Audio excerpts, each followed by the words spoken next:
তাজমহলের নিচে নাকি একটা শিবলিঙ্গ লুকিয়ে আছে। কেউ বলে এটা প্রেমের প্রতীক, আবার কেউ বলে এটা আসলে ছিল এক প্রাচীন শিব মন্দির, নাম ছিল তেজ মহালয়। কিন্তু প্রশ্ন হলো, সত্যিটা ঠিক কি? এই তাজমহলের নিচের ঘরগুলো কেন আজও বন্ধ রাখা হয়েছে, এবং কেন এই প্রশ্নটায় এসআই থেকে সুপ্রিম কোর্ট পর্যন্ত গিয়ে পৌঁছেছে? আজ আমরা জানবো তাজমহলের এই রহস্যের ভেতরের গল্প, যেখানে মিশে আছে ইতিহাস, বিতর্ক আর বিশ্বাসের এক জটিল মিশ্রণ।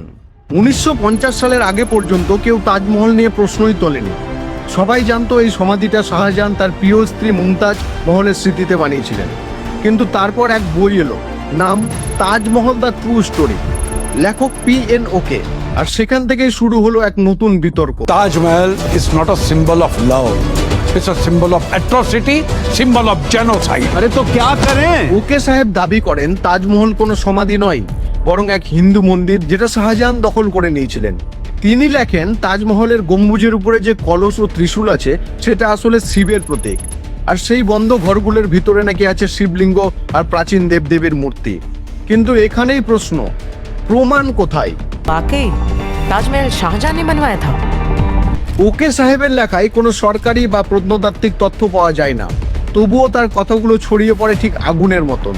এবং আজও অনেকেই মনে করেন হয়তো কিছু না কিছু সত্যিই লুকিয়ে আছে।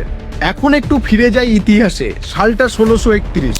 শাহজাহানের সবচেয়ে প্রিয় স্ত্রী মুমতাজ মহল 14তম সন্তানের জন্ম দিতে গিয়ে মারা যান। প্রথমে তাকে বুরহানপুরে দাফন করা হয়। তারপর সেই বছরেই ডিসেম্বর মাসে মরদেহ আনা হয় আগ্রায় যমুনার তীরে তৈরি হওয়া সেই জায়গায়, যেটাকে আমরা আজ তাজমহল বলে জানি। ইতিহাসবিদ আব্দুল হামিদ লাহোরি তার পাঠশানামাতে লিখেছেন 20,000-এরও বেশি কারিগর ভারত থেকে পারস্য, তুরস্ক আর মধ্য এশিয়ার পর্যন্ত শিল্পীরা কাজ করেছিলেন এখানে। এখানে ব্যবহৃত হয়েছিল রাজস্থানের মাকরানা মার্বেল আর বিদেশি রত্ন ফিরোজা আগাত লাজওয়ার্ড।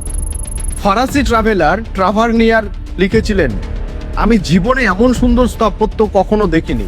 তাহলে প্রশ্ন আসে, যদি এটা আগে থেকেই মন্দির হতো, তাহলে সে সময়ের এত বিদেশি লেখক কেউ কেন তার উল্লেখ করেনি?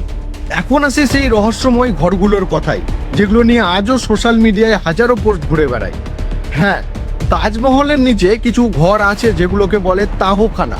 এগুলো তৈরি করা হয়েছিল নদীর ধারে ভিত্তি মজবুত রাখার জন্য, যেন আর্দ্রতা বা নদীর চাপ ভবনের ক্ষতি না করে। 2022 সালে এএসআই এই ঘরগুলোর ছবি প্রকাশ করে। ফলাফল, ভেতরে কিছুই নেই, শুধু ইটের দেওয়াল আর পুরনো কাঠামো, না কোনো মূর্তি, না কোনো শিলালিপি। এরপর 2017 সালে আদালতে দাবি ওঠে তাজমহলকে হিন্দু মন্দির ঘোষণা করা হোক। তখন এএসআই জানান তাজমহল শাহজাহানের নির্মিত এক সমাধি, কোনো মন্দির নয়। কিন্তু তাও বিতর্ক থামে না, কারণ কিছু মানুষের কাছে সত্যের চেয়ে কাহিনী বেশি আকর্ষণীয় মনে হয়। তাহলে সত্যিটা আসলে কি? তাজমহল কি তেজ মহালয়, নাকি ইতিহাস বিকৃত করার এক প্রচেষ্টা? সত্যি একটাই, ইতিহাসের প্রতিটি নথি, প্রতিটি দলিল, প্রতিটি গবেষণায় বলা হয়েছে তাজমহল বানানো হয়েছিল মুমতাজ মহলের স্মৃতিতে, এবং সেই সাথে শাহজাহানের সাম্রাজ্যের শক্তি ও স্থাপত্য কৌশল প্রদর্শনের জন্য। হ্যাঁ, প্রশ্ন করা জরুরি, কিন্তু ইতিহাস বোঝার জন্য দরকার প্রমাণ, আর শুধু বিশ্বাস নয়।